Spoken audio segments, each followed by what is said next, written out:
Good morning. Good morning. Morning. Good morning. Good morning. You mean to wish me a good morning, or do you mean that it is a good morning whether I want it or not? Please go away. Let me speak for the love of God.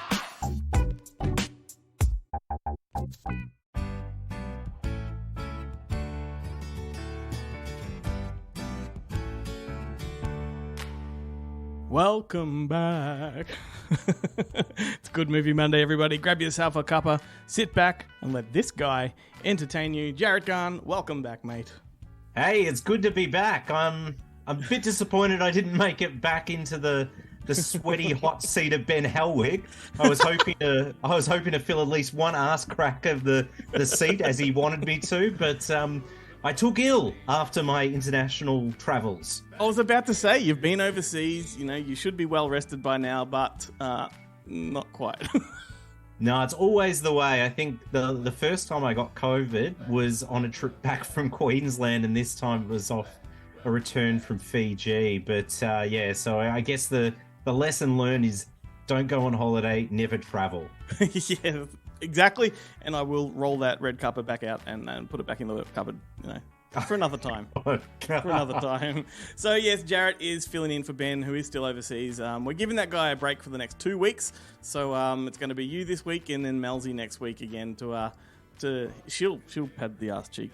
Well. Ah, damn it. Yeah, okay, right. Well, I'm going to have to get a first-hand account of how it felt to be back in that saddle. Yeah, but you know what? This all works out because, right now what people are getting is the original podcast lineup going way back many years ago. It was you and I, mate. Wow, you're right. Yeah, wow. It's almost like an anniversary of sorts. I don't even know how long ago it was. And on that note, I know I mentioned it to you earlier, but some of the listeners who may remember Sean Crawford, that we used to do some episodes of Rewind and Digress and franchised with. He's married now. I know. So the three of us are all married now. When we used to record, at a point in time, I'm pretty sure we all weren't married, and now we're all taken. We're all spoken for. Sorry, ladies. So there you go. A bit of a congratulations to one of the alumni, Sean Crawford, getting married. But of course, my name is Glenn Cochran. I haven't introduced myself yet. Better do that. Thank you for joining us. This is, of course, Good Movie Monday, the podcast dedicated to nerdy cinematic ramblings. And yes, if you do backtrack through all of the hundreds of episodes, you'll eventually find your way to those old shows of which the two of us hosted. So it is, definitely a reunion. Very, very good to be back on the mic with you for a full episode, mate, as opposed to a guest. Yeah, absolutely. I saw on the Good Movie Monday socials the other day a share of the franchise episode of Critters, which brought a smile to my face because, God, I mean, Lynn Shay's got a new movie coming out soon too, Insidious the Red Door. So, yeah, I don't know. It was a good trip down memory lane. I couldn't help but give it a quick listen. I thought I would put that up there just to get people warmed up for what we're about to do. And you know what? It sounds as better than I probably would have imagined it sounds. That old episode. Yeah, totally. I always think that we were using 2 tin cans and a string back in those days, but really it was only probably, 4 or 5 pre-COVID days. But yeah. The tin and the string came into it with the first show we did, the Fake Champ podcast. Yeah. That was I haven't been brave enough to go back that far because I worry how I would sound. I imagine there'd probably be some dead silence every now and again. Hey, Jarret, what do you think of that? That's pretty good. Now, let me give you a rendition. It's more like, hi, welcome to the fakechamp.net podcast. My name's Glenn. I'm Jarret. Yep. There you go. So, sounds about right. 45 minutes of that. But we're going to do it a lot better for you people in this instance, so stick around because we have a great show lined up this week, made even greater by our special guests. A bit later on, I'm going to be talking to John Francis Daley and Jonathan Goldstein, the writers and directors of Dungeons & Dragons, Honor Among Thieves, also the guys that gave us the Vacation reboot, Game Night, amongst other things. It's awesome to, put them into this show. You're a fan, aren't you?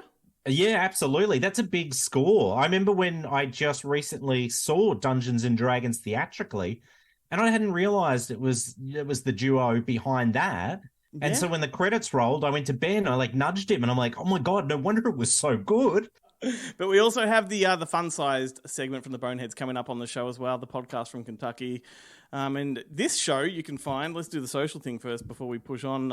Jarret, you can find it anywhere you get podcasts from. We do recommend you listen to us on the Newsly app, which you're going to hear a bit of a self-indulgent promo from me. You know what I like about Newsly, Glenn, is that it that? reads news articles back to you in a human-like voice. Yep, It's totally. just it's something else. Like, yeah, it's puzzling. It's wow. It's like really, AI.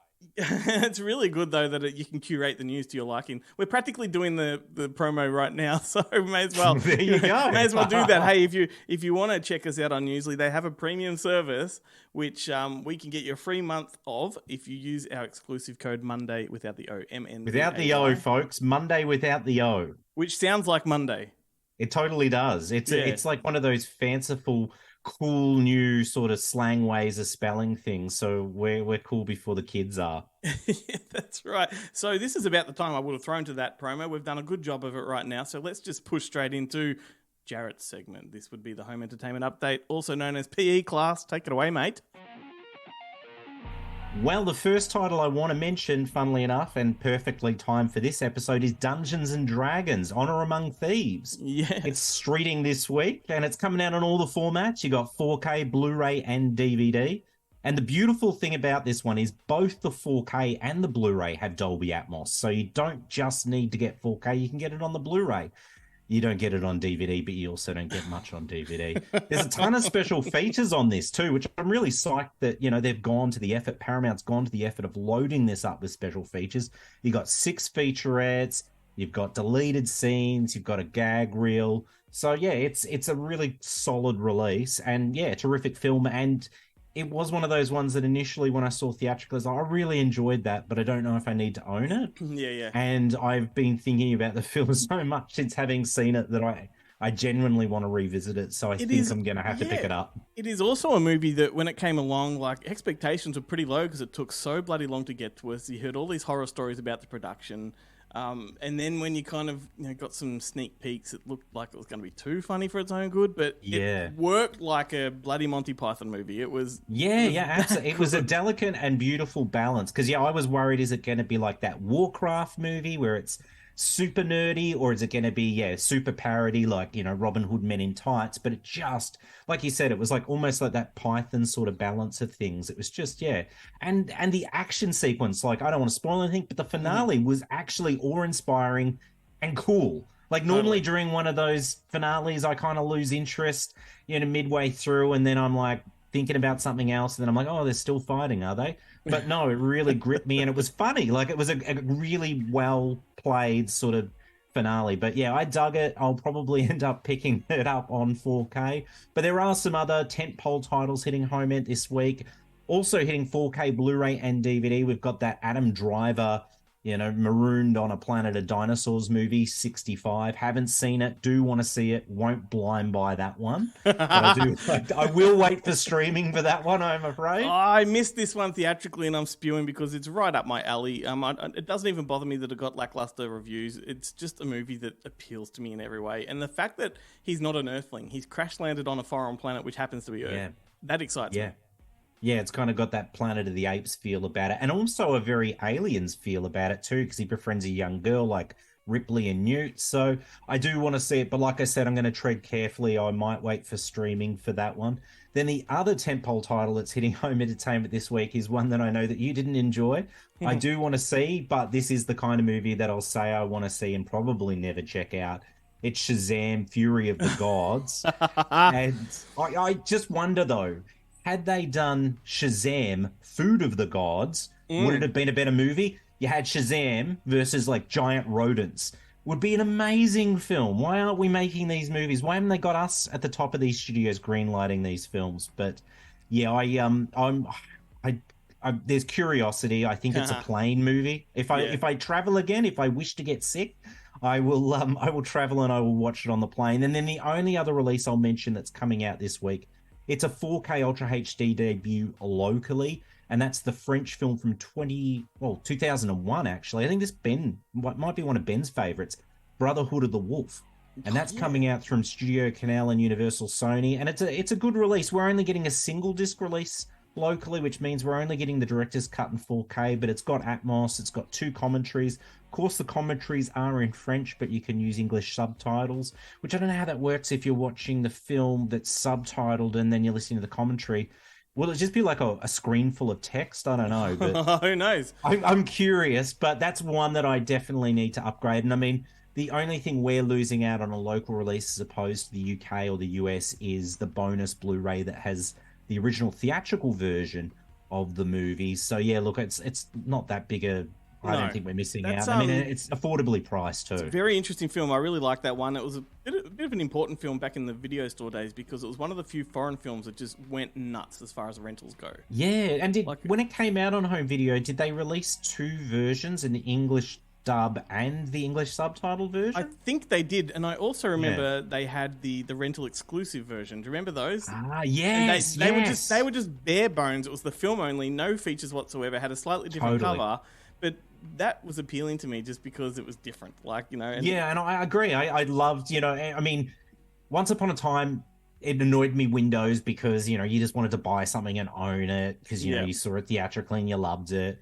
But I do really miss the days of Windows because now, if something goes to streaming, there's probably not a great chance it's going to come out on physical. So, gone are the rental DVD days. But yeah, I do remember that one going rental only. And then later it came out in like this superb 2-disc edition. So it was definitely worth the wait. Yeah, I've got that one. And the movie that came out around the same time that was very similar was the Roman Santa, the Brian Usna production with Julian Sands. Was that very one of those Fantastic Factory sort of productions? It was the one that had the best production value. Like, it was actually theatrical. Yeah. Like, it felt like a really, really sort of good budgeted type of movie as opposed to schlocky, and that was a really good movie in and of itself. We need a Blu-ray release of that actually, because they released a few others from like Dagon's come out and Beyond Reanimator, but that one and maybe Arachnid that hasn't sort of surfaced either. I don't think. I've got the old AV channel DVD of that one.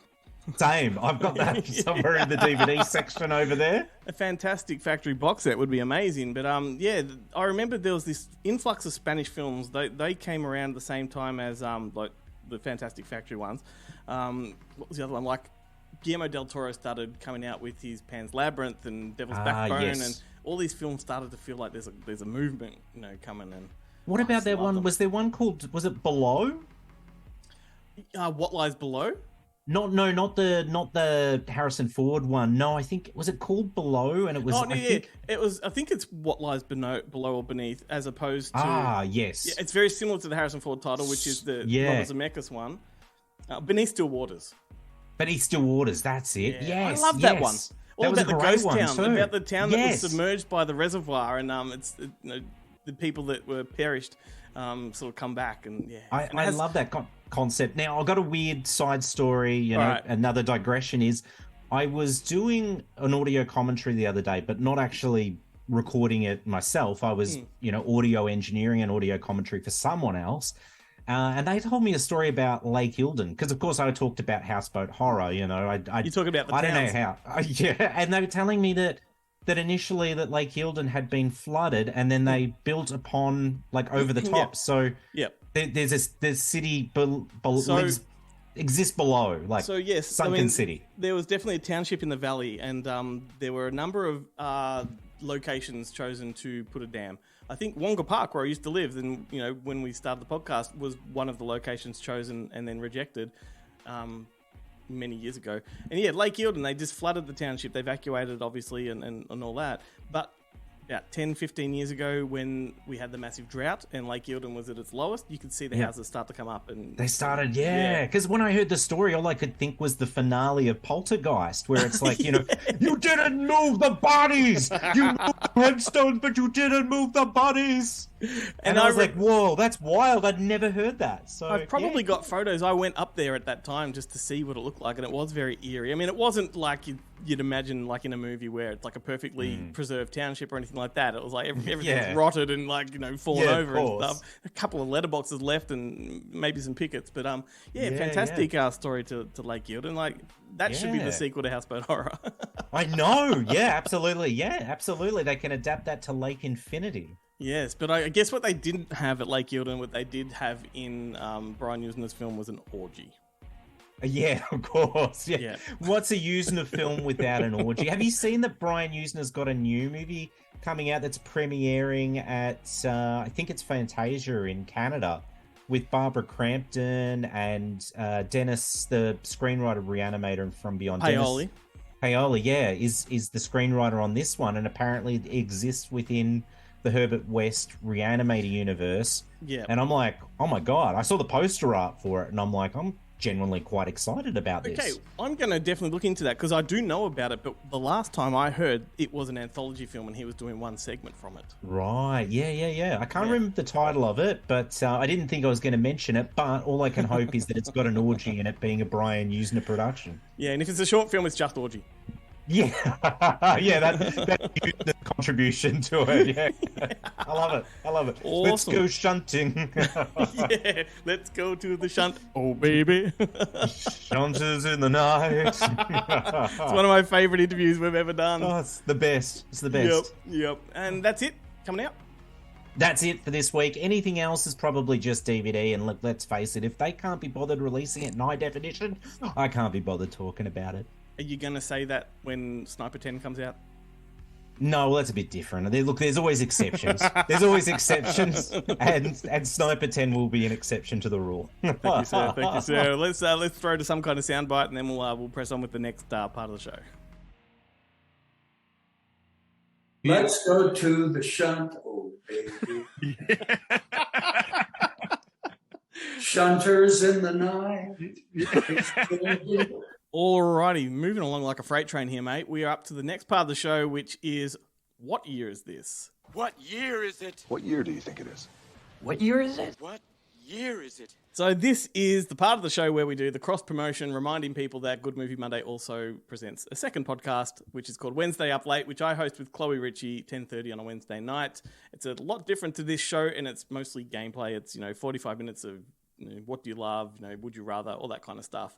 And one of the games we play is Guess the Year of Release, which we're going to do right now, Jarret. I'm so happy that we're doing this one and we're not doing what was the other one? Love, Kill.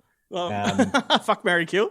That's it. Yeah, absolutely. That's really difficult to do when you like all three people and you got to kill somebody. I know someone has to die. I know. Yeah, it's very easy if Shia LaBeouf is one of the people in the equation because kill him every time. Every time. I'd give him a run. But this is pretty basic stuff. We throw movie titles into the air and the other person has to guess the year of release. So let's do it. The loser has to record the rest of the show naked, by the way, so just throw that in there. Oh, God.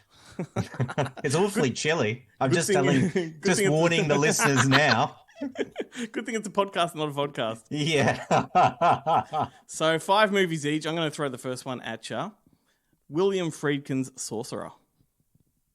Sorcerer. Well, that's an interesting one. So is it the year that it was made or the year it was released in Australia in cinemas? I'm going for the year they're made. Mind you, where I sourced the information from, who knows how reliable it is. Let's, if you can guess one or the other, I'm happy with that. It's such a tough one, dude. I should know this. And it was released in Australian cinemas as Wages of Fear. Yeah. And it was actually released like 3 or 4 years after its US theatrical and do you know what? Like, Wages of Fear is... that's the original. It's a more apt title, and yet Sorcerer just works for some god-known reason. And they reckon that was the fault of the film was like it released and everyone thought it was a sword and sandal movie in the States, so no one went to see it, and other people thought it was like another Exorcist movie. Yeah, they thought they were going for that Exorcist type of horror title, but no, but it works anyway. Like, you watch Sorcerer, I love it. Like, someone says the word Sorcerer to me, that's what I think of. That's the way I saw it. I mean, the first time I saw it was at MIF when they had the 4K restoration and they screened it, and that's the only thing I've known it as, and yeah, I fucking love it. But I'm gonna go with 1977. Yep. Oh, yo! Yes. So I reckon I got the... Because I think it was released in Australia in about 81 as Wages of Fear from memory. Yeah. So I would have taken that date from like IMDb or somewhere like that. Yeah, 77, perfect. Yep. That's what I was hoping for. Bob's your uncle. What a great one. Awesome, man. Well, so you far... You ready for one? So I throw one your way? Or your clothes stay on for now? Oh, excellent. Yeah, no, go at. Throw one at me. Okay. It's Alive 3, Island of the Alive. Far out. See, anyone that's listened to Wednesday Up Late knows I'm terrible at this game. So I'm going to just throw 1984 1984 into the mix. No, it's No, later. you- It's later. 1987.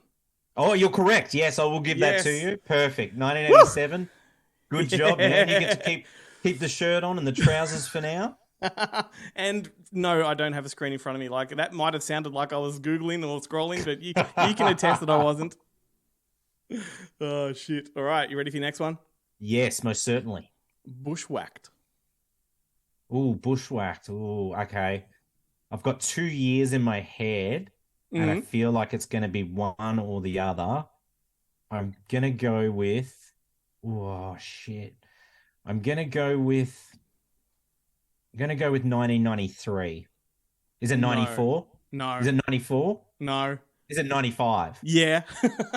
Fuck. I was 93 and 94 was where I was at because I was like, it was enough after Home Alone 2, but I felt like it was around the same time as Rookie of the Year or the Sandlot Kids. The I couldn't interesting thing remember. about this one is it was made as Home Alone spin-off with Marv the Wet Bandit, which is why on the poster and in the film he's dressed exactly like Marv, has the same haircut as Marv, and it was going to be Marv's side adventures. And somewhere along the line they decided not to do that. I don't know if it was a legal reason or if it was just like it might make more money if it was a standalone. But yeah, that's the backstory for Bushwhacked. But you know what? I liked Bushwhacked. I think it was actually hilarious. I remember thinking, is this going to be a kids film? But no, it was really funny. I've got to revisit it, and clearly I need to because I couldn't identify the year it was released. Oh mate, this is the thing with people like us playing a game like this is that when you don't get it right, it's a hit to the ego.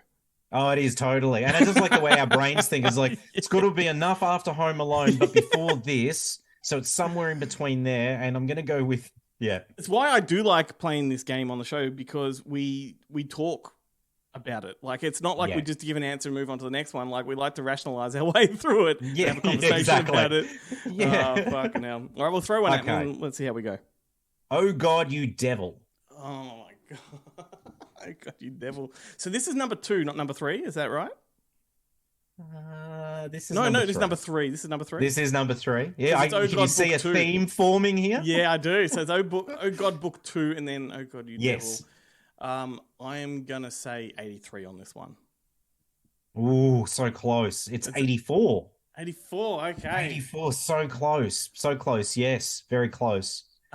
Far out. There's a franchise I have not revisited in God knows how long. I did buy the triple pack on Blu-ray from the States. I've only got through the first film, but I do want to watch Book 2 and You Devil. I dug these movies so much as a kid. Yeah. Like, I loved George Burns as a kid. I don't know why, but I loved him. George Burns is such like an anomaly in my life. Like, I have these fond memories of him from being a kid and watching things like Was It 18 Again and movies like that.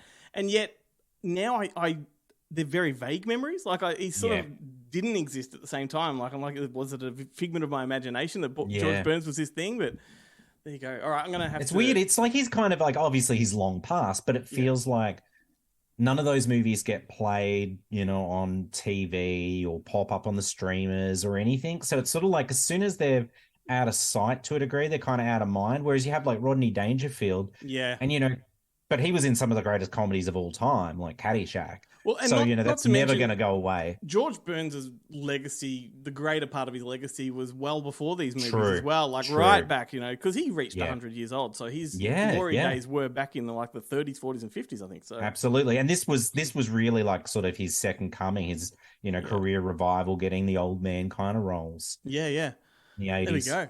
Alrighty. So your next one's RoboCop 2. Oh, RoboCop 2. Oh, okay. Now it's so difficult. Like I know RoboCop 1 was 87, but RoboCop 2, it's either going to be, and I'm not committing to either one yet. I'm just going to alternate. It's either 1990 or 91. I feel I'm going to go with 1990. Yep. Yes. Yeah. There we Awesome. go. Excellent. Oh my goodness. Are we keeping tracks on who's losing what with clothing? Yeah. I'm fully clothed. I think we're one. We're two. Are we 2 for 2 or for? I don't know. I've got to give you another one now, and then. All right. And we'll see if we're even. The little bit of trivia I'll throw in for RoboCop 2 was the original script for this was going to be set 25 years after RoboCop, and an entirely different script called Corporate Wars. Oh, So wow. it's gonna Okay, be, interesting. the film was going to be called Corporate Wars, but it was still going to be a RoboCop sequel. I saw this one theatrically. I saw it at the drive-in, and I remember when it first came out. I don't know if they did it on video, but when it came out theatrically, it was only M, and it was like slightly muted because obviously they knew they were going after a wider audience. Kids loved RoboCop and whatnot. And then when it came out on video, they did the R version. I don't know if they did an M version on video where they only did the R, whereas like Kickboxer 2, they did an M and an R on video, and I think That's right. Total Recall, they did the M and Universal the R. Soldier. Yeah, Universal Soldier. But yeah, I remember seeing it and then coming out on video and going, oh my God, what more is there to see? And now also, it's R. Also, back in that era too, like the Part 2 sequel posters were as good, if not better, than the first ones. Oh, fucking oath. And RoboCop coming through the wall, like it was just iconic. Iconic. Was and then you've got two... RoboCop 3, which had the shittiest poster. And arguably it's not a terrible movie, and it was just mishandled because everybody kind of got involved, and Fred Decker kind of really got screwed on that one. But yeah. And that'd be a difficult one because you're like, what year's that one? I'm like, the year it was made? I know. Because it was shelved for so many years and finally, put out, I don't know, 2 or 3 years after it was made. Yep. All right. Okay, so I've got one to give you now. Mm-hmm. Mission Impossible 3. Number 3. This is the one where Simon Pegg came into the franchise. So yeah, I would say 2001. Oh, no, you're way off. Am I really? Way off. Yeah, it's 2006. 2001's probably closer to the original. No, because closer to number 2. No, because number 1 was was still in the 90s. Yeah, number 1 was like 95 or 96, I think. And 96, I think. In my mind, though, in my mind, the John Woo number 2 was like 99, 2000. That's why. Yeah, you're right. Yeah, and then there was a bit of a bracket of time with 3 because Abrams came aboard, and it felt like they really finessed the franchise because the Woo one was, fairly average, let's face it, but the third one was actually really great. And what's her name? Felicity. Kerry Russell. Yeah. She was in the third one as well. Yeah, I dug that one. Abrams directed it. Number 3 is and didn't Brad Bird write it? I think. Yeah. It's the like when I was talking to Chloe about Mission Impossible on the other show. She was asking me should she watch any particular installments before the new one comes out, and I'm like, well, only start from number 3 and move forward. Like, you don't need number 1 and 2 for this. Totally. Because it changes the entire aesthetic of the franchise. Yeah, absolutely. Yeah, like I was ready to give up on the franchise after the second one, and I only watched the third one when it came out, like I think on DVD, and I rented it out and I went, oh shit, this is actually all right. I'm back in. I'm back in. And yet they're retaining characters from number 2. Like Ving Rhames is still in the new one, and I like that again. Yeah, it's not none of this David Gordon Green bullshit. None of this retconning or anything. Just acknowledge your mistakes and keep moving. Oath. And that's the way all sequels should be. Absolutely. Maybe not Beverly Hills Cop 4. We could probably pretend 3 never happened. No, we can't. No, we can't. I just rebought number 3, right? Because I sold off my trilogy box set because number 1 and 2 have come out in 4K, and let's face it, we know number 3 is never going to get a 4K release. It ain't happening. So I did buy it recently in the JB buy get one free or whatever, because I felt comfortable having spent $3 on. You know what? Like number 3 as a standalone movie is fun. It's a fun movie, right? But as a Beverly Hills Cop movie, it does not fit, and there's backstories to all that. But at the same time, you're doing a number 4. You don't ignore number 3. You do ignore number 3, but you don't try to wash over it like it didn't happen, as if you know what I mean? No, that's it. If anything, I would like some cheeky references to how shit a movie it is. Just the odd sort of thing. Like, remember that time? No, let's not talk about it. Something like that would be pretty funny. Oh, did you hear about the fact that the twins sequel, the triplets, is now like dead in the water? Well, I mean, it's been troubled for the last 12 months, because it was really off the ground and going. Yeah, absolutely. Like, and because we'd heard about it for so long, but it was apparently Jason Reitman that put the stake in it, and Schwarzenegger was not happy about it. He was like pretty much yes, I did read this. Yeah, because and I love Jason Reitman, but I'm like, mate, I've loved all the movies you've made, but now all you're doing is like sort of feeding off your dad's corpse. And a really gruesome. I think it's more he's trying to preserve his dad's legacy. Oh yeah, legacy. And I trust him because I loved Afterlife. That was a lot of fun. Same. But at the same time, I'm like, fucking make triplets happen, buddy. Just stand aside. You've got three comic greats that could be in this and really do something special with it. Eddie Murphy jumped ship a long time ago, and Tracy Morgan came into it. So either way, I forgot about that. Yeah, but surely Eddie might be up for it again now, to be honest, because like Coming to America 2 wasn't terrific, and I don't know what he's got on the go apart from potentially Beverly Hills Cop 4, with the movie Beverly Hills Cop the series. With the Beverly Hills Cop movie, that's a deal he struck with Netflix. Same with was Netflix behind Coming to America, or was that Amazon? But it was Paramount, but they sold it to Amazon during COVID. Because I do know that when he signed up for Beverly Hills Cop 4, he also signed up to do another stand-up special similar to Delirious. Oh, man, that'll be great. I'm looking forward to that. Yeah. I mean, that's where Eddie still excels. Like, he's still so fast, quick-witted, hilarious, and I want to see him do more adult comedy again, although Coming to America 2 wasn't a very good indication of that. Now that you say that, Dolomite was great. Dolomite was amazing. That was a real comeback. But now that you said that, I did read that he's in talks to do another family film, and it's like, dude, you need to let that shit go. Like, you've got the money, you don't need to do it.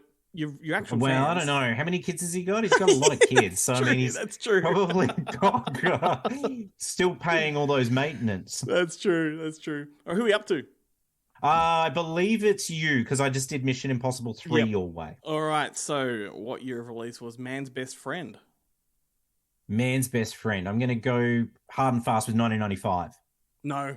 96. 93. 93. Oh, whoa, was way off. 93. Yeah, okay, shit. All right. That was a good time for John Lafayette directed that one, and he had just done, I think, Child's Play 2 Child's Play 2, yeah. And then straight afterwards, though, all downhill, because he did, like, Chameleon 3 and Rats. Yeah. And he's done 2 of those cheapo fucking earthquake movies as well.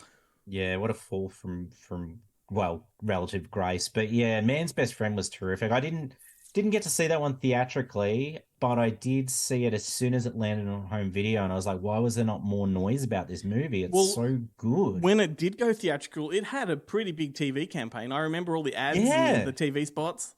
I remember it too, but I also remember Roadshow doing some really stupid like marketing for the film in the newspaper, having like reviews that were reviewed by like famous dogs and stuff. Like Benji says this and Lassie says that, or whatever. And I'm just like, I'm like, what the hell are you doing? Like, it was such mixed messaging that made it feel like maybe it was going to be like a comedy, but no, it's terrific. We played it a couple of years ago at Monster Fest. We did like a dogsploitation marathon and played it in that, and it was so good that so many people that had not seen it got to see it and really dug it. I think it was the most popular of the 3 films we did in the dogsploitation marathon. Terrific. Doing a bit of a bloody callback. 93, of course. Doing a bit of a callback to earlier in the show. Did that dogsploitation also include Rottweiler, the Brian Usner Fantastic Factory film? No, I wish it did. I think we did Play Dead and we did Dogs, I think was the other one. I think it was just 3. Rottweiler's pretty average. Yeah, totally. good DVD cover, but that's about it. I think I've still got the Magna. It was Magna Pacific. I think it's got like a little foil cover, foil sort of like a foil dog on it. Yeah, that's a good one. All right, so I think this is my second last one I've got to give you. Yep. Okay, so this one's pretty easy. I feel like I'll probably pantsless by the end of this segment. Police Academy 3 Back in Training. Oh, fuck, you say that's easy, but to me, like, all the Police Academies blur. They do, they meld. Because they were back-to-back, like, boom, boom, boom, boom. Totally. One a year. Yeah, really consistent. Like the Friday the 13th franchise, it was pretty much a guarantee. Okay, so we're talking number 3. And number 3. I'm going to say 84. Oh, no. 83? Oh, no, later. Oh, really? Okay, see, I've started with number 1 too early then, because I'm sort of trying to count down I think years. number 1's 1980... 87. 86. Fucking hell. I feel like 87 was maybe Citizens on Patrol. I feel like that came like straight after. Yeah, I feel like Citizens on Patrol was more 88. But anyway, number 3 is the best of all the police academies. We have an argument with the boneheads over this one, I think. It's my favorite. It's my favorite. It's one of the great comedies of all time. I think if I was to compile the 100 greatest comedies of all time, I think Police Academy 3 is in it. I think it might be my top 10 favorite comedies of all time. It introduced so many of the actual tropes that we know from Police Academy. Like that's the movie Absolutely. that kind of laid them bare for us. And yeah, so good, so good. Absolute classic. At this point in time, we're even scores, so it looks like we're either both going Starkers, Tiebreaker. or we're both keeping our trousers on. All right, so let's see how we go with Stephen King's Graveyard Shift. Ooh, Graveyard Shift. God, I love the Aussie artwork for that. I mean, it was probably the international artwork with the miner's helmet and the skull. Back in those days, the poster art quite often informed or influenced my reaction to the film. Like, I liked the movie more because of the poster art back then. Like, Precisely. And I was more forgiving of the movie. Yeah, that's probably a better way to put it. Yeah, yeah. Totally. Okay, I'm gonna go with. Oh, it's a tough one. I'm gonna go with 1992. 1990. Ah, shit. Yeah. I feel like we had a delayed release here. Yeah. That's my feeling, maybe. I reckon you're right. Go, yeah. Here's the thing with that one. Like, it's a fairly lambasted movie. It's not well celebrated. I think Stephen King considers it one of his worst. But the director on Graveyard Shift was an assistant director on movies like Testament, Network, Taxi Driver, and Death Wish. Oh, wow, that's phenomenal. But I guess if you work with Michael Winner, you've worked with the hardest people, and you worked with like Lynn Littman, so you've worked with a talented filmmaker, so you've worked the spectrum of films. It's incredible though, because like I remember, Blood Moon, obviously, a film that I do tend to mention, not nearly as much as Houseboat Horror. We did, yes. We won't mention where, though. No. But yeah, Blood Moon was directed by the cinematographer of Empire Strikes Back, which just blows my mind. Because you go from doing something as massive and epic and grand as that, and he shot I think a Bond movie. I can't remember which one. But then, when he made his directorial debut, he directed a slasher film in Australia. And you're but it goes to show, like, no matter how good you are at your craft in a certain niche, like, that doesn't mean you've got what it takes to actually pull off an entire film. Exactly, yeah. Not everyone's a Barry Sonnenfeld, that's an accomplished cinematographer, but then actually a really good filmmaker as well. Yeah, or starts in porn. Yeah, yes, true. Or ends up in porn, like old mate from Fright Night and 976 Evil. Bless his soul. Isn't Barry Sonnenfeld now doing like a Peter Hames, where he's now a director of photography? He's not directing per se, but he's behind the camera. Oh. Yeah, he's doing that again, because that's where he started. He was he did some of the great Coen Brothers movies, and then I think was his debut feature, like The Addams Family. Was that his first film? I mean, what a way to fucking land as your first feature as a director, or one of your first features. And then his last one was that Talking Cat movie with Kevin Spacey.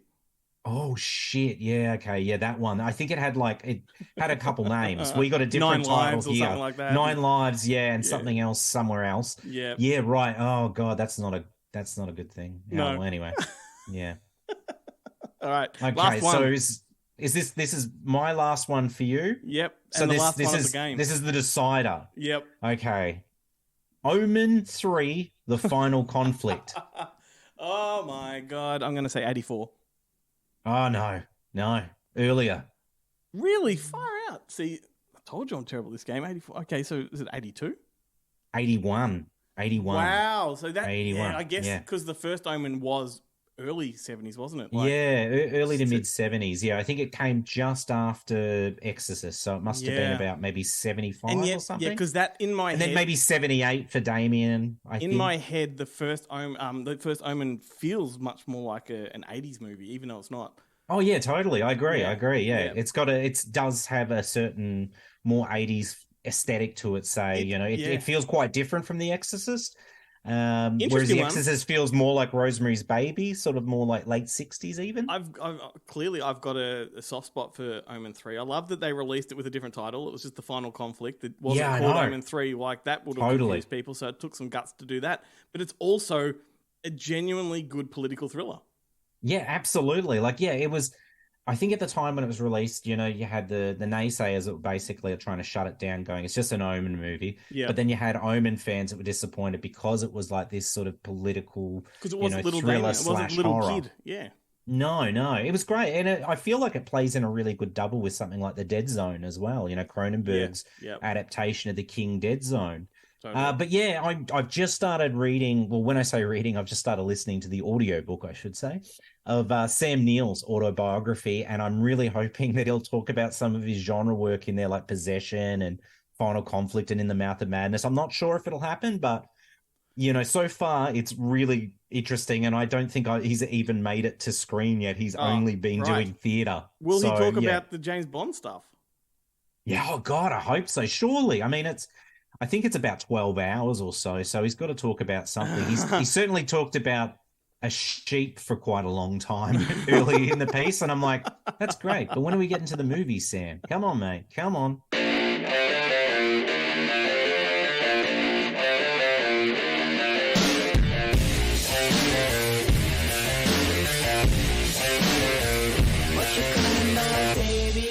Getting lazy, clear blue sky, but it rains all the late fees. Did you get the payment? We had an arrangement. We don't want to watch the news, we just read statements. Yeah, do you want to party? Barbie? Are you gonna back that shit up when it all comes to you? Want to party? Barbie? Are you gonna back that shit up when it all comes tumbling down? Hit your bed, no one gives a shit. Better off if you just get over it.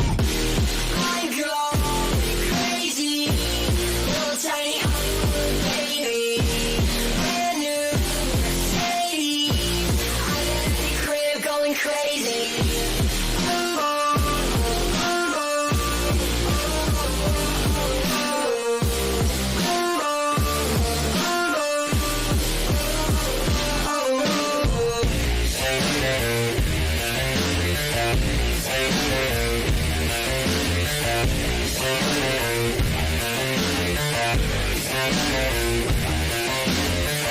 Are you looking down the mountain? What you crying about, crying about, crying about now? You buckle under pressure. Go tumbling, tumbling, tumbling down. Get your bed, no one gives a shit. Better off if you just get over it.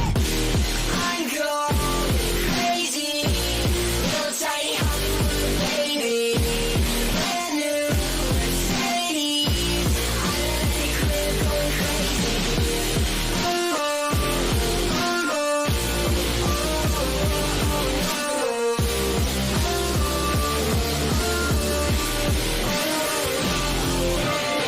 You'll never make it in Hollywood, baby. You'll never make it in Hollywood, baby. You'll never make it in Hollywood, baby. You'll never make it in Hollywood, baby.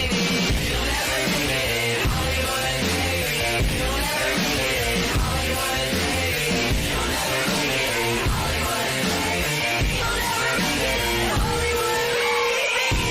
I'm going crazy, little tiny Hollywood baby, brand new Mercedes, I'm in the crib going crazy.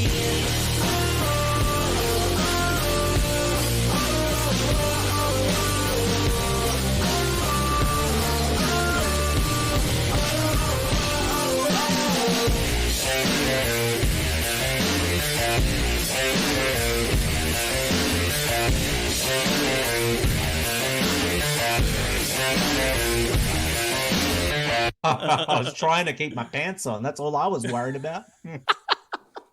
This room's very cold. Oh, shit. Well, there we go. And that also there was a song selected by you, good sir. Hollywood Yeah, Baby. now, I've got a funny story about this song. So, 100 Jacks, and the song's called Hollywood Baby.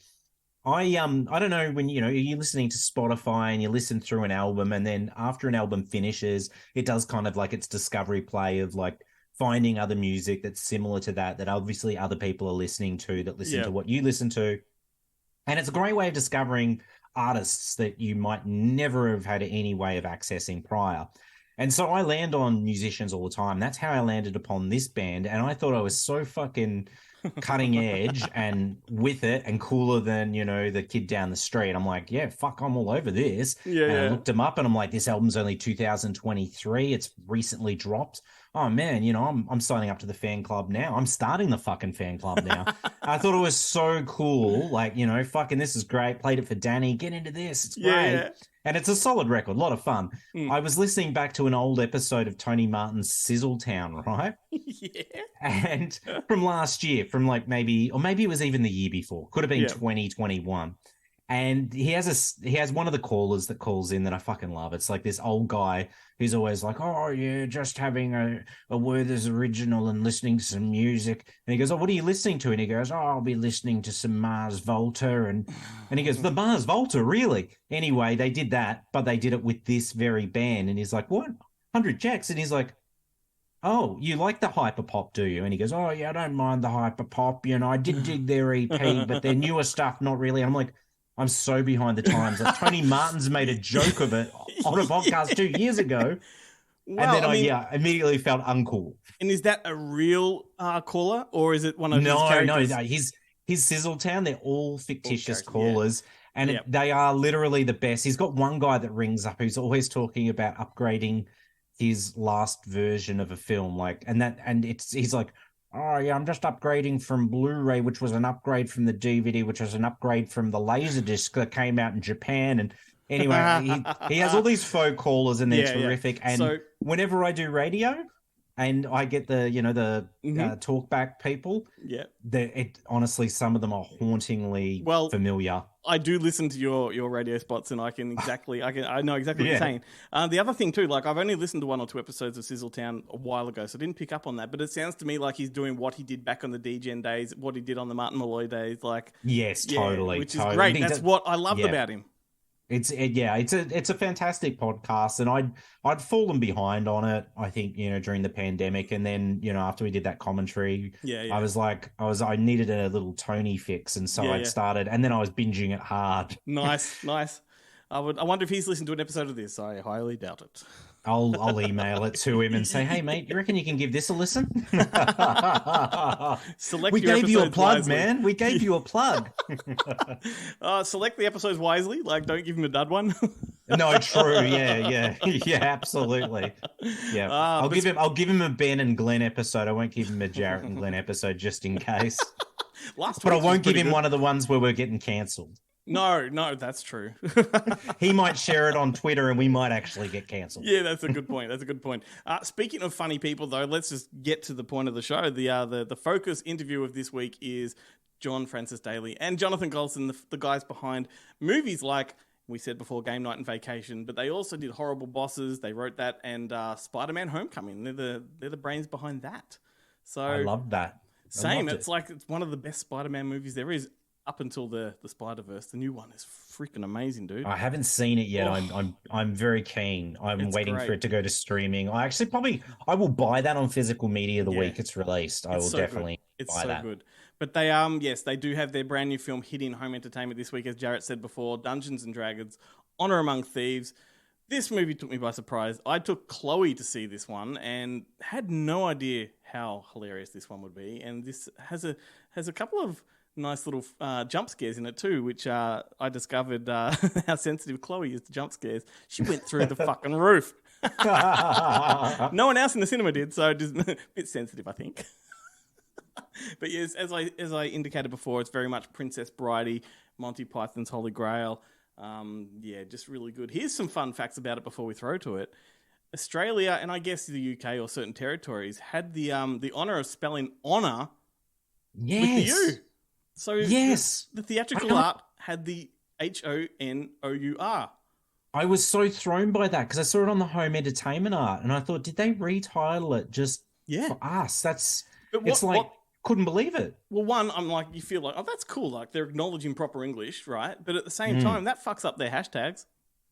Yeah, totally. Because you don't get the same traction, do you? No. So it's interesting though, because I remember when we released, what was it? Color Out of Space. Yep. We did the release through Monster Fest for Umbrella, and Cinema Nova had retitled it with the U on their website. We asked them to change it, and they said no.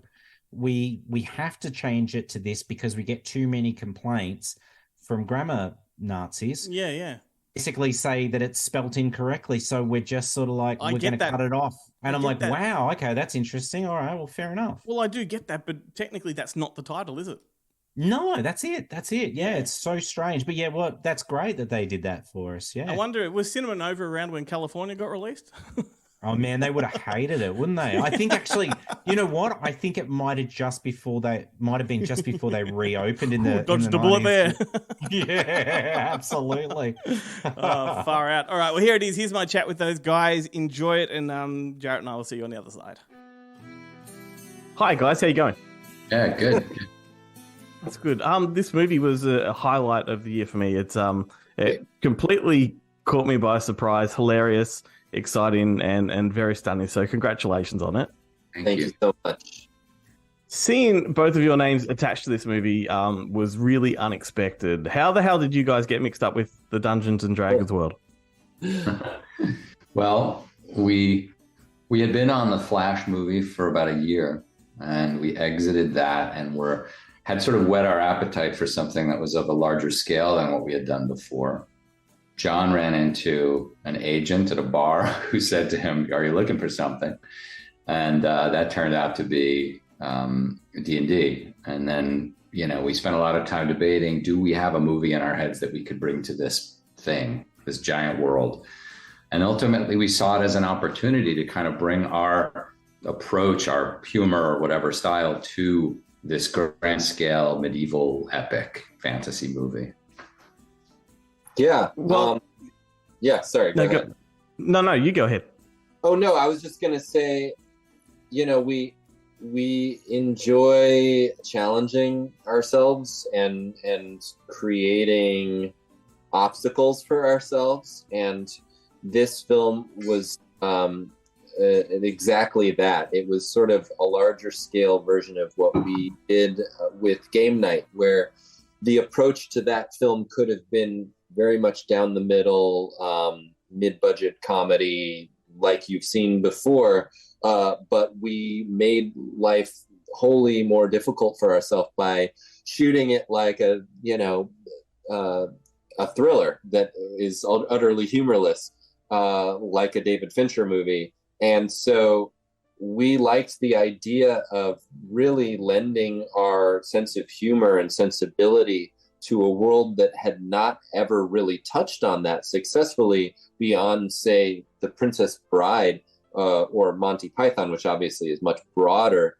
And the studio was game. They were ready to take that swing. And fortunately, audiences and critics really seemed to embrace the thing that we thought there was potential in, but didn't totally know until it was shown to them.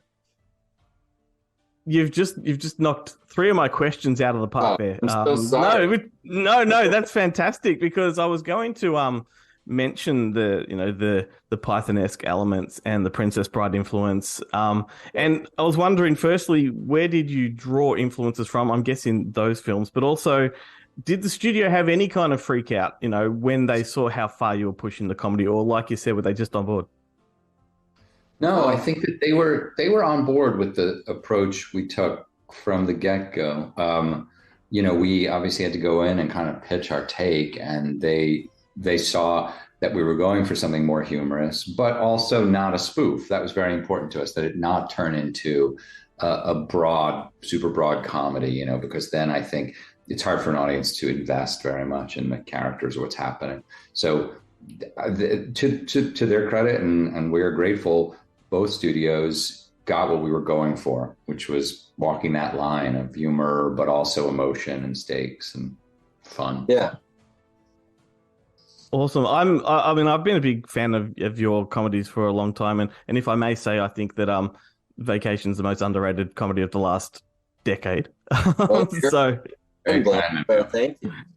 And one of the things that really tickled my fancy the most about Dungeons and Dragons was such a small gag, but the Chancellor Jonathan, such a fantastic gag, and that to me was very Python-esque, because they love to play around with ordinary sounding words. Right. And another thing, like maybe Jabberwocky is another sort of Python-esque thing that I saw a lot of in your movie. Are there any other films that you took influence from, or was it sort of just were they just sort of a guideline for you? Definitely. I and just to digress for a second, what's so funny is the way that you said Jarnathan is with the soft R, and we had our British actress playing Torbo, who is British, and her R's were also kind of soft and didn't fully hit the funny of the Jarnathan. And so we ended up having her come back and re-record just the word Jarnathan with a hard R, totally betraying her roots, but just embracing what makes the name so stupid. But we drew also influence from Spielberg's stuff. I mean, Jurassic Park was very much a spirit animal for this film, in that it so expertly utilized a perfect blend of practical and visual effects, and also is like one of the cleanest, best kind of adventure stories, down to the very opening, which we totally drew inspiration from, with the hobgoblin first arriving at the prison, as well as obviously a shot or two later on in the film. There's a sprinkling of Ocean's 11 in there, I think, in the heist aspects and the getting the parole board opening. But that's exciting. Our hope was to capture the spirit of what we loved as kids and teens, in 80s and 90s movies, Raiders and Jurassic and the Amblin films and Neverending Story and all those kinds of things, just because they were such a great time in the theater, You've nailed that, because I was in a cinema full of families and kids, and they were just lapping it up, and it was to hear them laughing at the same jokes the adults were. It was fantastic. And I saw that you guys also, in a promo video, did a Dungeons and Dragons game with the cast and the crew, and as a team bonding experience. And was there much of that kind of stuff throughout the production? Like, you're shooting in Ireland and there's pubs everywhere. Like, did you let loose? Not during COVID, there weren't. That was the inherent challenge, is that there was never the fun in the filmmaking process of getting together with the cast and crew after a long shoot day and having a drink. And also, it was the only campaign that we played with them solely because our schedule was so incredibly intense. But it did resonate, I think, with our cast and crew, just that sort of free-spirited nature of gameplay that is so unique to D&D, and also a feeling that we definitely wanted to encapsulate in the film. Were you both D&D players as kids? I was a player as a kid. I was first introduced to it as an actor on the show Freaks and Geeks, because my character was supposed to be a big fan of it, and so we played a campaign then. And then I rediscovered it as an adult about 3 years before we started shooting, and it was one of the reasons why when the idea of a D&D movie came across our desks, I jumped at the chance, because it just felt like a natural way into a fantasy movie that hadn't been done before. And I hadn't played since I was a kid, but I immediately saw the potential of this world, and turning it into something big and fun. Yeah, absolutely. My time is just about up, but quickly before I go, I just want to ask you about the cast, because they all nailed the comedy. They hit the brief, on point. Did any of them in particular surprise you with how hilarious they were? I would say maybe, Reggae, Jean Page, he got like you said, got the brief so perfectly, because that's a character that if you push it a little too far in any direction, it stops working. And so he really just got the idea that you have to not wink and be as serious and humorless as possible. I would add that Michelle Rodriguez understood that her character should never wink or lean into the more comedic lines that she had. Much like in our film Game Night, the way that Jesse Plemons also understood that every line that he said had to be played completely straight, or else it wouldn't work. So I'm very appreciative that she got it and trusted us to kind of avoid any kind of comedic delivery of any of her lines.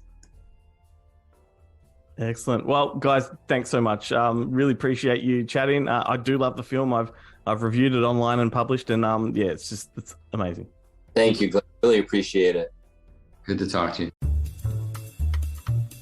Welcome to Bonehead Weekly Fun Size. And this week's topic was chosen by Chad Jennings. Chad, what's the topic? Well, so we're going to talk about math movies. And the reason I thought about this one is... We don't do math good.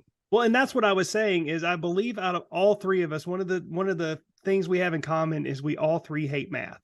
Am I correct on this, gentlemen? Unless it has a dollar sign next to it, correct? I don't hate it. I can't do it. Right. I mean, I can't say I hate it because he's not even good at it. I don't know enough about it to say that. Well, I am both. I don't know enough to say I hate it, but I hate it. So, gentlemen, do you want me to go first on my movie about math? So, my movie about math that I really enjoy, Terry Gilliam's The Zero Theorem. I genuinely love this movie, and it's all about Christopher Waltz. Yeah, Christoph Waltz. Christoph Waltz. He plays a very lonely man in the future. He only wants to work from home. He refers to himself as we or ourselves. And his boss at his company gives him a duty. You can work from home if you prove the zero theorem, which is a math equation that says basically life is meaningless. And it's all about him spiraling down from his lonely life into not only insanity, but rediscovering himself because he cannot solve this math equation.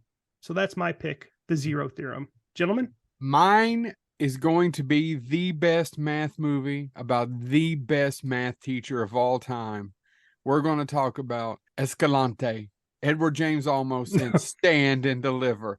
I've got to How reach do I reach these keys? I actually didn't know who the director was. It's directed by Ramon Menendez. And I actually thought I watched this a lot as a kid, and it really is a fantastic movie. It's a fantastic movie if you want to be a teacher.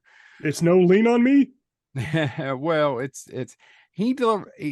Ramon Menendez went on to do Tortilla Soup, Money for Nothing, a few movies that I quite frankly never, he did a Perversion of Science as well. Things I really never watched. His big movie, and the one that we remember, is Stand and Deliver. And I don't know, Money for Nothing, man. Do you even know what that is? I think I do. Yeah, I didn't know what it was. It stars John Cusack. Yeah, it's John Cusack who finds the money off the back of the truck. Yeah, I thought that's what it was. I'd never seen it. So there you go. That's mine. James. You're muted, James. Totally screwing this up. I'm going to do the most math movie ever because it's both about the murder of a mathematician, but it also is one of the films that took its math very seriously and hired a great mathematician behind the scenes. And of course, it's the best movie to ever combine the talents of Dan Aykroyd, Ben Kingsley, River Phoenix, and Sidney Poitier. I'm talking, of course, about Sneakers. I need to go back and watch it. I did not care for it as a child. But I love Sneakers. Did you know this, Chad, that they hired Leonard Adelman, A-D-L-E-M-A-N. I think the word you're looking for is hard. Leonard Adelman, and he was his sole role was to be the mathematical consultant. Useless trivia for anybody interested. Leonard Adelman, sorry, I keep saying Alderman, it's Adelman, is known for creating the term virus, as in computer virus, and he is now seen as the father of the mathematical DNA that makes up our computer systems. Hired a great mathematician just to consult for the film, so that's my math movie. There you go. Sneakers, folks. This has been our math movies. Tune in next week when we talk about our anthropological films. I thought it was going to be spelling bees and whatnot. Isn't that anthropological? What anthropology mean? I have no idea what nothing means. I thought that's where they look at dinosaurs. Bonehead Weekly Fun Size. Wow, there's a flash from the past. Bloody Sneakers. I love Sneakers. I love that movie. Oh my God. That movie. All-star cast. Robert Redford, Dan Aykroyd, bloody Emilio Estevez. He was in it briefly, isn't it? He gets crushed in the elevator. No, that's Mission Impossible. Oh, yeah, that's Mission Impossible. Oh, whoops. River Phoenix. River Phoenix is in Sneakers. That's right. Sidney Poitier. Yes. It's a real timestamp, that movie, because the technology has not aged well, and yet True. I can watch it now and just be as thrilled as I was back then. And I want to Hey, watch it Kingsley, now because I'm yes. going through a big Redford, I'm going through a bit of a Redford, Paul Newman, Steve McQueen thing. So I can watch Yeah. anything with any one of those three people in it. But yeah, I could rewatch Sneakers in a heartbeat. I need to upgrade it to Blu-ray, I think. I've only got it on DVD. That's a film that would benefit from Blu-ray because Did there's that some even hit theatrical here? Because I remember it coming on home entertainment, but I Yeah, don't remember it any did. kind of theatrical. I was so excited. I really wanted to see it at the movies, and I couldn't convince anyone to go see it with me. Understandably, because the median age of the A-list cast was probably about 50 in the movie, so it wasn't super appealing to my friends at the time. But yeah, I really wanted to see it and rented it out as soon as it came out on video. And they probably would have been like, "Oh, the internet, that's just a fad." Yeah, that'll pass. That'll pass. That's right. Talk about a predated, outdated movie. Dearie. Anyway, let's recommend some movies before we wrap the show up, mate. Everyone, get your proverbial pens and paper out. I know you really, really pay attention to what we recommend, and you do watch these, and we like to hear about it on social media. But I'm going to kick it off. Absolutely. We often on the show talk about Charles Band, and it's usually in a depreciating and yet endearing kind of way. These days he's more or less a traveling salesman that just pops up with cheap horror movies with puppets and stupid concepts, and we do love that. But once upon a time, this guy was making really amazing films back in the Empire days, and including my recommendation this week, which is 1987's Prison. Have you? Oh yes, the Rennie Harlan film. Yes, so directed by Rennie Harlan. This was the movie that essentially got him the job on Nightmare on Elm Street 4, which then just opened the floodgates to Hollywood for him. Practically the same premise as Wes Craven's Shocker, I guess you could say, which came a few years later. Much better. Much better. It is about an executed prisoner who comes back to terrorize the warden and the inmates of a maximum security prison. And it's a very basic premise, but it is so atmospheric. It is shot so beautifully. It stars Viggo Mortensen, Lane Smith, Tom Everett, Tiny Lister Jr., Hal Langdon Jr., the dad from Bill and Ted's, and Kane Hodder as the killer. So it's already got a cast that's ahead of its time. Most of this cast was yet to sort of break. And I found it interesting that only when I was watching it, I realized that Viggo Mortensen and Tom Everett were together in Texas Chainsaw 3. Oh shit! Of course, yeah, absolutely. Wow. I'm trying to place Tom Everett's face. I'm like, that's the guy from Chainsaw 3, and then I'm like, oh, Viggo Mortensen is too. And this is before that, so yeah, of course, yeah. At least 2 or 3 years before, yeah. Yeah, so not like a masterpiece by any means, but for people that love horror movies from the 80s, that where the special effects were mostly practical, and when they were high tech effects, they were done like bolts of lightning and things like that. It was just, and lots of optical effects where they've painted the individual cells, film cells. That's right, yes. So it's got that kind of stuff. It is a feast for the eyes. Lane Smith is amazing in this. He's sort of almost playing two character but against character. Like, I've never seen him like this, and yet you can see little glimpses of other things he's done as well. He's a fantastic character actor. Interesting thing about the production of this one is that they shot it in an abandoned prison that was scheduled for demolition. And so they had free reign to just tear the place apart. And boy, do they in the movie. Like, they go hell for leather, bringing this prison down. And that's, I think, the chaos of that makes it really, really engaging. And finally, one of those movies where in the video store days, I always had that VHS in my hand, reading the cover. Yes. The poster of this was just delicious. And I didn't see it for many years later, but it was always a horror film I knew about, a bit like The Lamp. It's a movie that I just always had on my peripheral, but never got to see until I was much older in my sort of later teens. But great movie. So look it up. Movie. It's just it's on. I mean, you can get the full film on YouTube. It may be on Prime or Tubi or something. It might be like on Prime or something, because I think it's owned by MGM, because a lot of the old Empire stuff that Charlie produced went to MGM. But I remember the video actually had a reverse slit, similar to like House. Yeah. One way it was sort of like horizontal, and the other way it was vertical. Yeah. But funnily enough, that movie was banned in Queensland, and I didn't know that, but it was readily available at one of the video stores I went to, and I didn't realize till many years later it was actually banned, and I was like, oh, fuck, that's great. It's one that got through. That is just a podcast begging for you to host. I know, banned in Queensland needs to happen. Do you know what another movie that was banned in Queensland was, Glenn? Houseboat Horror. Yes, indeed. Available on Blu-ray June 21st. No, mate, do it. We'll host it on the website. Anyway, it's a great idea. That is my recommendation. Prison, check it out. You won't be disappointed. And what about you, sir? What are you going to recommend for people? Well, I've got an interesting one for you. It was a first time watch for me, and I just watched it recently, and I was blown over by it. And yeah, I didn't know what to anticipate. The only reason I actually ended up watching it was because one of the producers, he was an executive producer on this one, Edward S. Feldman. He was a producer on, I can't say, another film that I've just recorded an audio commentary for that hasn't been announced yet. Okay. But the good thing is he's produced a lot of movies, so no one's going to be able to readily work out what it is. Could have you said he produced and then named the film, but just not mentioned that you were involved? Yeah, that's true. I could have. I don't know why. I was like my reasoning as to why I landed upon it.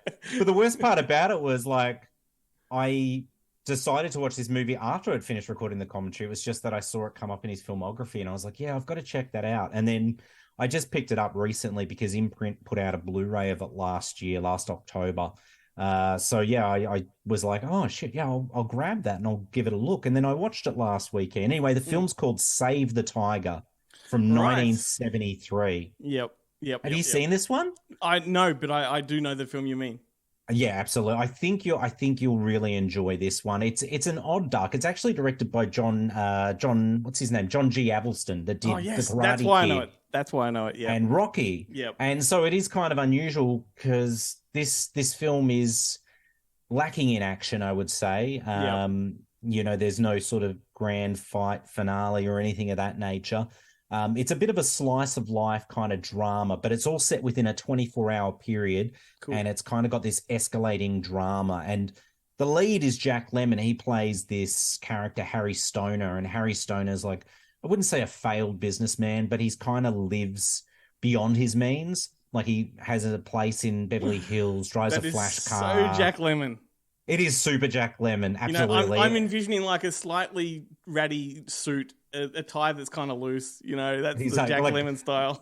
yeah, and almost like in that Glenn Ross way. Yeah.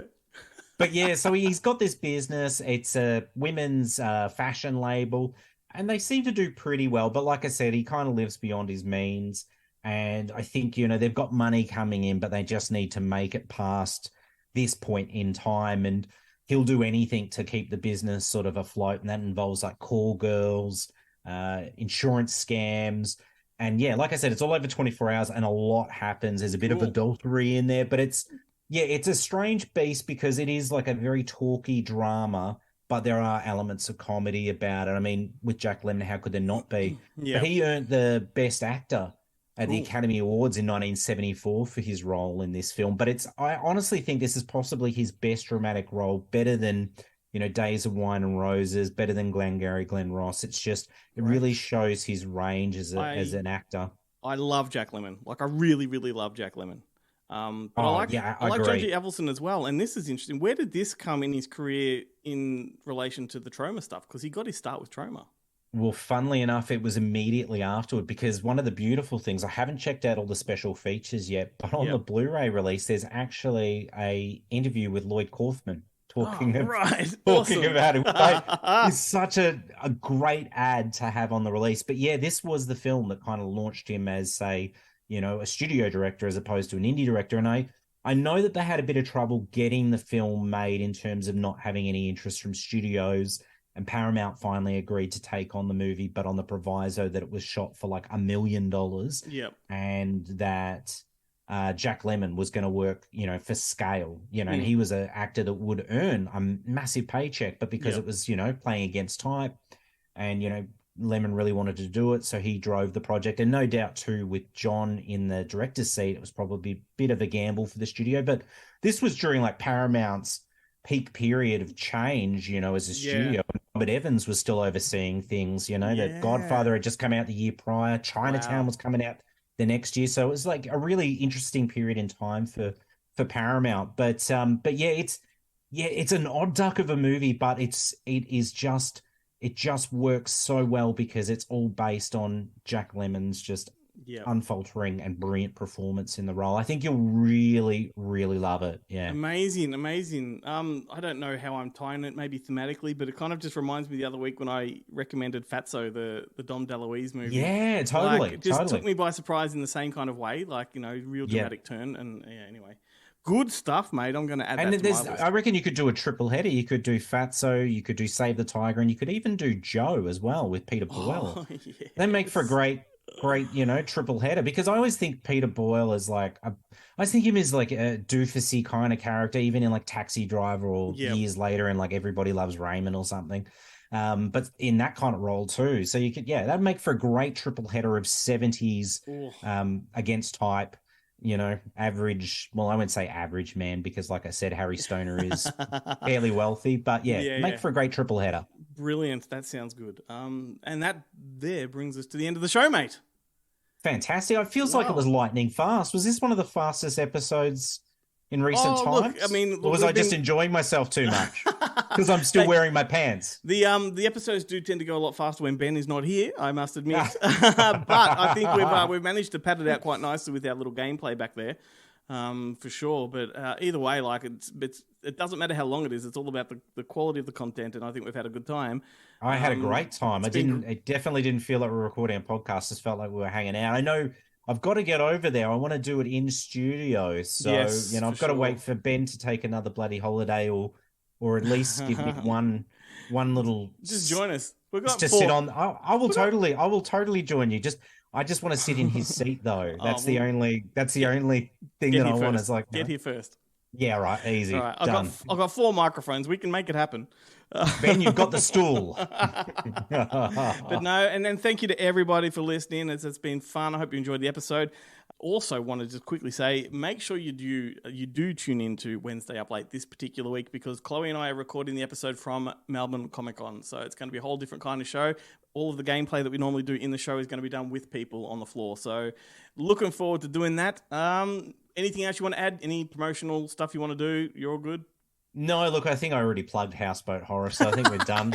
Everybody knows that comes out June 21st on Blu-ray. Yep. So I think we're good. All right, so make sure you all go and look up Houseboat Horror. I must say that.